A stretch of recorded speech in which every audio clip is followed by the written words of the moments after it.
Hello everyone, welcome back to my channel. तो आज की इस वीडियो में बात करने वाला most important questions with PYQs. मैंने सारे क्वेश्चन को एनालाइज किया, मैंने सारे पीवाईक्यू को एनालाइज किया, मैंने सारे एनसीईआरटी के एग्जाम्पल और एनसीईआरटी के प्रीवियस ईयर क्वेश्चंस, एनसीईआरटी के बैक एक्सरसाइजेस, इंटेक्स्ट क्वेश्चंस, इन सारे क्वेश्चन को एनालाइज करने के बाद, मैच करने के बाद, ये हमने 2-3 पेजेस में देख रहे हैं। यहाँ पे 2-3 पेजेस में, यहाँ पे आप देख सकते हो 2-3 पेजेस में। तो ये क्या है देख रहे हैं यहाँ पे, ये बनाया है। इसके बाद फिर 2 या 3 पेजेस में पूरा का पूरा चैप्टर, जो कि लास्ट मिनट रिवीजन होता है ना, टॉपर स्ट्रेटेजीज, बस वही चीज बनाया है। और इससे एक भी क्वेश्चन आपका छूटेगा नहीं। रिपीटेडली क्वेश्चन यहाँ से आ रहे हैं इन टॉपिक से। अगर आप इन टॉपिक्स को क्या करो, पढ़ के जाओगे तो बहुत, आई एम श्योर 100% गारंटी दे रहा हूँ भाई साहब, पेपर यहीं से बनेगा। और एग्जाम देकर जिस दिन आओगे, मैं उस दिन भी वीडियो डालूंगा इसी पे कि दिखाऊंगा कि ये सारे क्वेश्चन आए हुए हैं। क्योंकि ये सारे क्वेश्चन देख रहे हैं यहाँ पे, सीबीएसई 2013, 17, 21, 22 पेटेंट सवाल हैं। ये सारे पेटेंट हैं एनसीईआरटी के। एनसीईआरटी के इंटेक्स क्वेश्चन है, 2-3 इंटेक्स क्वेश्चन जो हर साल क्वेश्चन रिपीट हो रहे हैं। अगर आप इनको तैयार करके जाते हो तो आई एम श्योर 100% गारंटी देता हूँ, तुम्हारा अगर 95% आने वाला तो 100% चला जाएगा। लास्ट टाइम रिवीजन स्ट्रेटेजी है, बहुत ज़्यादा वीडियो लॉन्ग नहीं होगा। 2-3 पन्ने में मैं सारी चीज़ों को समराइज करके तुम्हारे दिमाग में सेट कर दूंगा, ठीक है। बहुत ज़्यादा लड़कों को इसमें इनहेरिटेंस और वेरिएशन में, मैथ, खासकर मैथ वाले स्टूडेंट को बहुत ज़्यादा दिक्कत होती है कि सर ये इनहेरिटेंस और वेरिएशन कुछ समझ में नहीं पता, पल्ले नहीं पड़ता, कैसे रिवाइज करे, कैसे याद करे। बहुत ज़्यादा कॉम्प्लेक्स टॉपिक है ये। तो बहुत इजी में मैं सारी चीज़ों को समझाऊंगा, समराइज करवाऊंगा। आपके पूरा जो इस गैप है इस एग्ज़ाम डे का, जो बहुत जल्दी आने वाला है आपका एग्ज़ाम, आई थिंक 20 फरवरी को है शायद ना, साइंस का। तो उससे पहले मैं सारे चैप्टर का कोशिश करूंगा करवा दूं।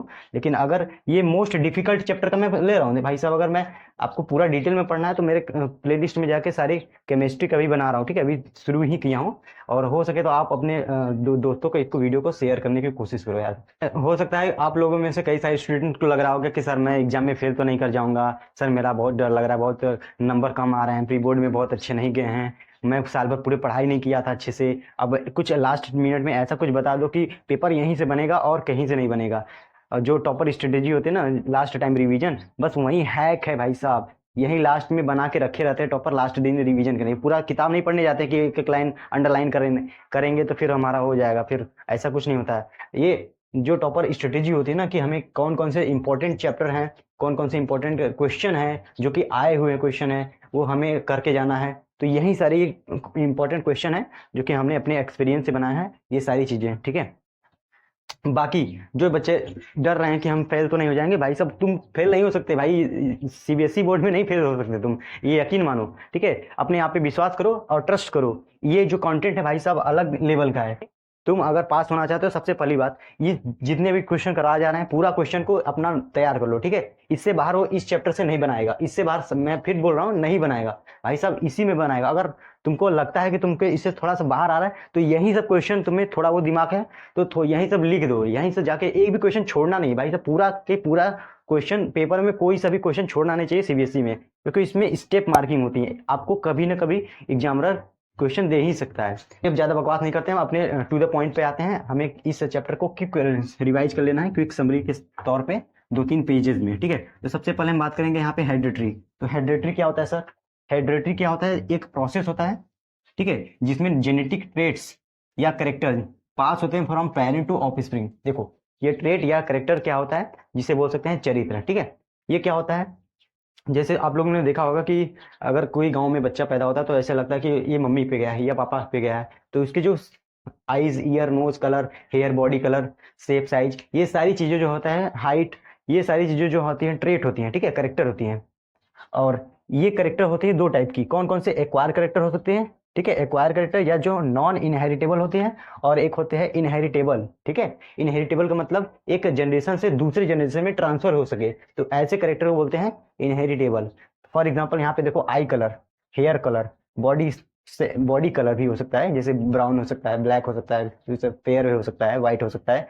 फिर उसके बाद बॉडी की हाइट, बॉडी के पार्ट्स, जैसे शेप, साइज। यहाँ पे देखो, यहाँ पे ईयर है ना, ईयर ईयर यहाँ से हो सकता है यहाँ पे टच हो, अटैच हो, या फिर यहाँ पे फ्री हो।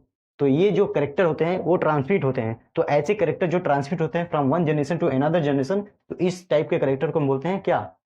इनहेरिटेबल होते हैं, ठीक है। कुछ ऐसे करेक्टर होते हैं जो ट्रेट होते हैं, वो करेक्ट ट्रांसफर नहीं होते from one generation to another generation. Sir वो क्या हो सकते हैं? देखो, इंटेलिजेंस, और नॉलेज और एक्सपीरियंस। सपोज करो हमने क्या किया, अपने पूरे जीवन में क्या किया, लाइफ टाइम में एक्सपीरियंस गेन किया। तो क्या अगर बच्चा उसका पैदा होता है तो क्या उसको एक्सपीरियंस आ जाता है, हो जाता है सारी चीज़ों का एक्सपीरियंस? नहीं ना, ऐसा बात नहीं है। अगर कोई लड़का बहुत ज़्यादा इंटेलिजेंस है तो जरूरी थोड़ी नहीं है कि उसका बच्चा होगा तो वो भी इंटेलिजेंस होगा। अगर ऐसा होता, ठीक है, ऐसा होता तो सचिन तेंदुलकर भाई सब जो गॉड कहलाते हैं, तो उनका भी बेटा गॉड भी बनना चाहिए था क्रिकेट में, लेकिन ऐसा नहीं है। तो यही चीज़ होता है कि जो चीज़ हमने लाइफ टाइम में एक्वायर किया है, ठीक है, वो अचीव किया है, तो वो चीज़ ट्रांसमिट नहीं होते हैं, ठीक है, क्योंकि वो जीन में ही नहीं होता भाई साहब, वो हमें सीखा जाता है, वो जीन में नहीं होता। जो जीन में होते हैं वही ट्रांसमिट होता है। अब सर ये जीन क्या होता है, तो सबसे पहले इसके लिए आपको ये फ्लो चार्ट समझना है, ठीक है। ये फ्लो चार्ट क्या होता है, हम सभी लोग जानते हैं क्या है, कि हम लोग मल्टी सेलुलर ऑर्गेनिजम्स है ना। तो मल्टी सेलुलर किसे कहते हैं सर, एक से ज्यादा सेल के बने होंगे तो मल्टी सेलुलर होंगे, और वही चीज एक सेल का बना होगा तो यूनिसेलुलर कहलाएगा। तो यहाँ पे देखो एक है यहाँ पे मल्टी सेलुलर ऑर्गेनिज्म, जिसमें इसके जो सेल, ये पूरा बॉडी बना होता है, किसका बना होता है, सेल का बना होता है। अब सेल में क्या होता है, तो सेल में क्या होता है, न्यूक्लियस होता है, ठीक। न्यूक्लियस में क्या होता है, क्रोमोसोम होते हैं, कुछ इस प्रकार से दिखता है, ठीक है। 23 पेयर होता है क्रोमोसोम हमारे ह्यूमन बॉडी में, चाहे मेल हो चाहे फीमेल हो, दोनों में ही। ये पेटेंट क्वेश्चन है भाई साहब, ये पेटेंट क्वेश्चन आया हुआ है, देखो भाई यहाँ पे 2020 में आया क्वेश्चन, 23 पेयर होता है, ऐसे ही पूछ लेता है। अब ये दिखा देंगे पेपर, यहाँ पे क्वेश्चन देखो, यहाँ पे क्वेश्चन दिख रहा होगा, यही क्वेश्चन इसी टाइप का बनेगा। इतना बस क्वेश्चन तैयार कर लो भाई, गारंटी दे रहा हूँ तुम्हारा अगर पास नहीं होने वाला तुम पास हो जाओगे, अगर तुम्हारा 85% आने वाला है तो तुम्हारा 95% जाएगा, ठीक है, ये समझ लो।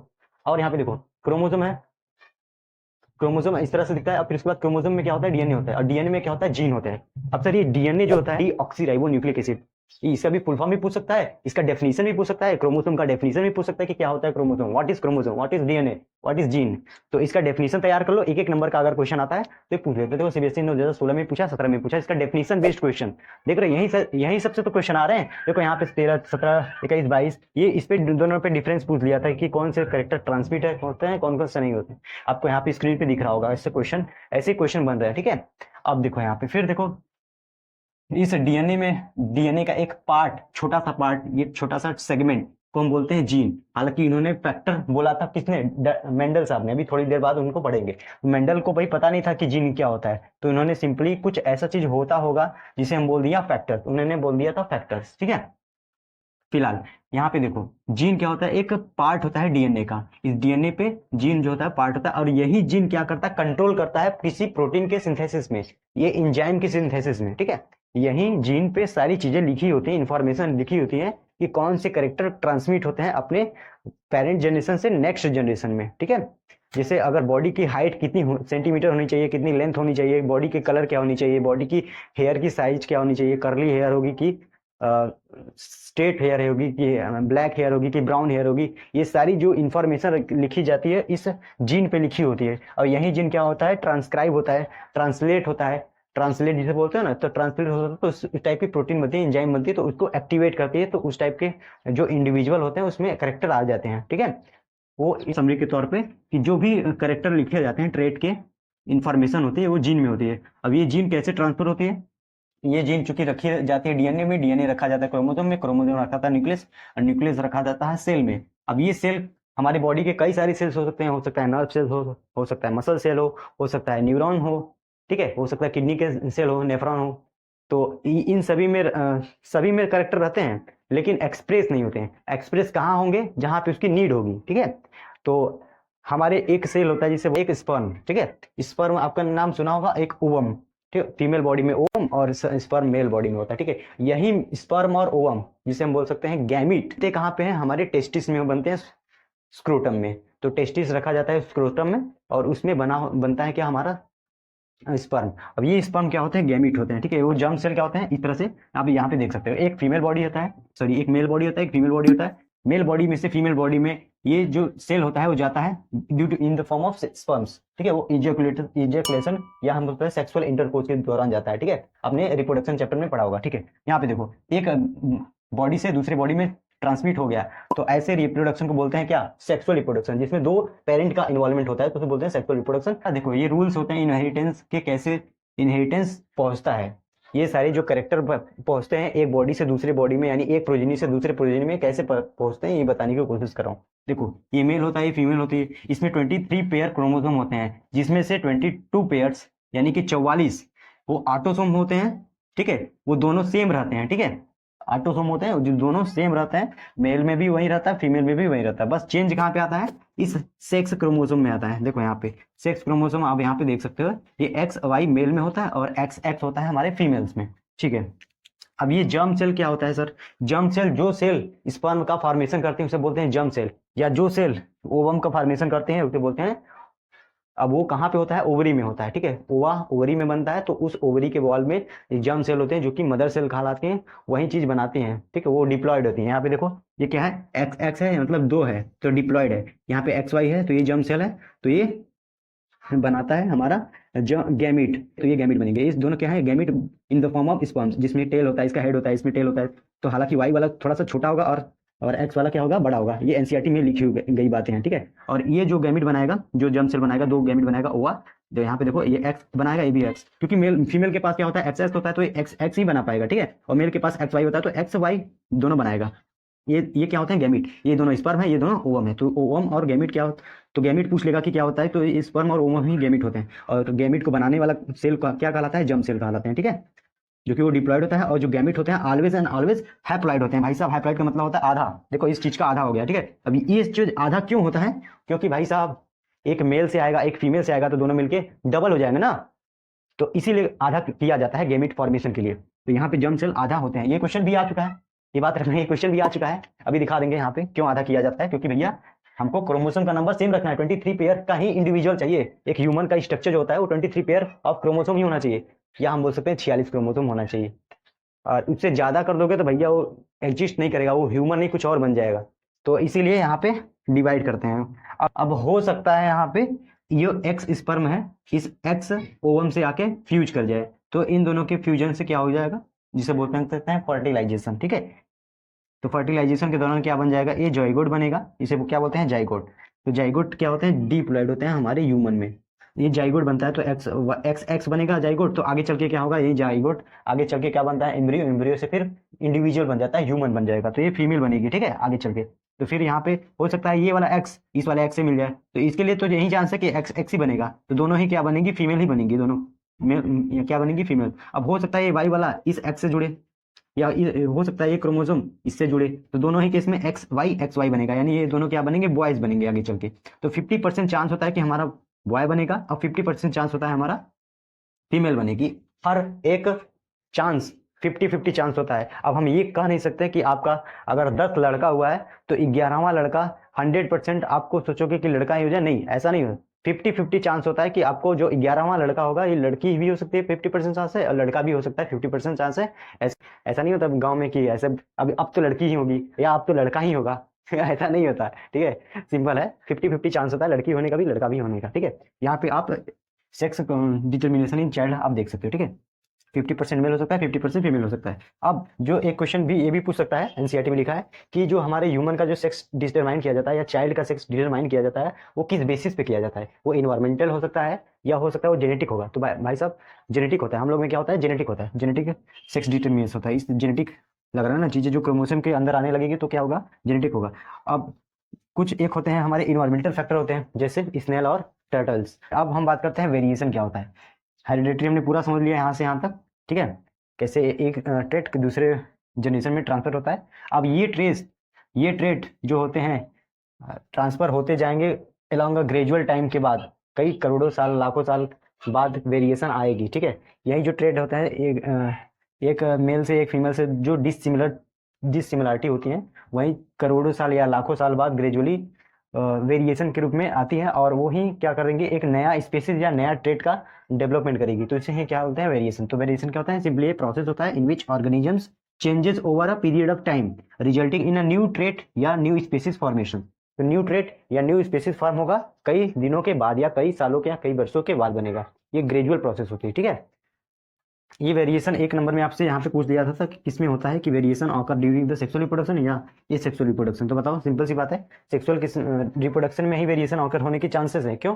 क्योंकि इसमें 2 गैमेट इन्वॉल्व हो रहे हैं, मेल भी और फीमेल, उसका कुछ अलग करेक्टरिस्टिक्स और मेल का कुछ अलग करेक्टरिस्टिक, ठीक है। तो इसलिए यहाँ पे सेक्सुअल रिप्रोडक्शन में क्या होगा, वेरिएशन आने के चांस है। बट ये सेक्सुअल रिप्रोडक्शन में ऐसा कोई आने का चांस नहीं है वेरिएशन, क्योंकि इसमें सिंगल पेरेंट इन्वॉल्व होता है। इसमें भी ये क्वेश्चन बना है, ठीक है। अब हम बात करते हैं यहाँ पे माइटोसिस डिवीजन और यहाँ पे मियोसिस डिवीजन। देखो ह्यूमन बॉडी में दोनों टाइप के डिवीजन पॉसिबल हैं, एक माइटोटिक डिवीजन भी पॉसिबल है और एक मियोटिक डिवीजन भी पॉसिबल है, और वो डिपेंड करेगा कहाँ पे उसकी नीड है, कहाँ पे उसकी ज़रूरत है। देखो जब हमने इसका किया था, हमें जब गैमिट फॉर्मेशन करना था तो हमें गैमिट को क्या करना था, हैप्लॉइड करना था। यानी कि जर्म सेल से जितने भी बॉडी के हमारे सेल होते हैं सभी क्या होते हैं, डिप्लॉयड होते हैं। All cells are diploid except for gamete cell. तो गैमिट में वो, ठीक है, गैमेट में क्या होता है, सभी हैप्लॉइड होते हैं। क्यों हैप्लॉइड होते हैं? क्योंकि हमें क्रोमोसोम नंबर सेम करना है। अगर नए प्रोजेनी को बनाना है तो मेल से एक आएगा, फीमेल से आधा आएगा, आधा आधा मिला के पूरा हो जाएंगे, वो भी डिप्लॉयड बनेगा। तो ऑर्गेनिज्म जो बनेगा पूरे के पूरे डिप्लॉयड होगा, सारे सेल डिप्लॉयड होंगे।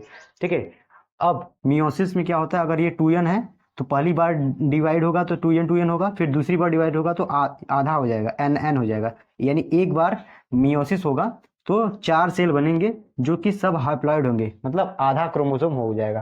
तो ये क्यों किया जाता है? क्योंकि क्रोमोसोम का नंबर हमें कांस्टेंट रखना है, 23 पेयर ही रखना है एक इंडिविजुअल में। ठीक है, अब यहाँ पे देखो मियोटिक माइटोसिस क्या होता है। माइटोसिस में देखो अगर 2n है तो 2n रहेगा, इसमें कोई भी 2 ही सेल बनेगा। माइटोसिस में देखो एक ही बार डिवीजन होगा और 2 सेल बनेगा, इसमें 2 बार डिवीजन होगा। जो ये पहला वाला डिवीजन होगा जस्ट लाइक दिस, इसी की तरह होगा, लेकिन दूसरा वाला डिवीजन होगा साइमल्टेनियसली, तो 4 सेल बन जाएंगे। ठीक है, माइटोसिस कब कहाँ होता है, एग्जांपल दो सर। देखो अगर तुम्हें कहीं घाव लग जाता है, चोट लग जाता है, गिर गिर गए तो चोट लग गया, तो इसमें क्या होता है, उसमें डिवाइड करके सेल बना लेता है। तो डिवीजन कौन सा होता है? माइटोटिक डिवीजन होता है। तो उसमें रिपेयरिंग में सेल के रप्चर हो जाता है, रिपेयरिंग में, मैन्युफैक्चरिंग में, ब्लड के फॉर्मेशन में, ये सारी जो होती है माइटोटिक डिवीजन होती है। ठीक है, और वही चीज़ हम करें मियोसिस की जो डिवीजन जब होती है, तब गैमिट का फॉर्मेशन जब करना होता है तब वहाँ पे मियोसिस डिवीजन होती है। ठीक है, ये आप cell the unit of life में क्लास 9th में पढ़े होंगे। ठीक है, ये सारी चीज़ें। अच्छा चलो, ये तो हो गया पहला पार्ट। हमने यहाँ पे फर्स्ट पन्ना देख लिया, ये पूरा पन्ना नंबर 1 है, क्योंकि माल बहुत ज़्यादा है और समय है बहुत कम, तो इसलिए इस वीडियो को क्या करते हैं, छोटा ही रखते हैं। इसका सेकेंड पार्ट लाएंगे बहुत ही जल्द। ठीक है, ऑल द बेस्ट, पढ़ाई करते रहो, क्योंकि समय बहुत कम है, आपको 95% ला कर ही मानना है। ठीक है, रुकना नहीं है, पढ़ाई करते रहो। All the very best.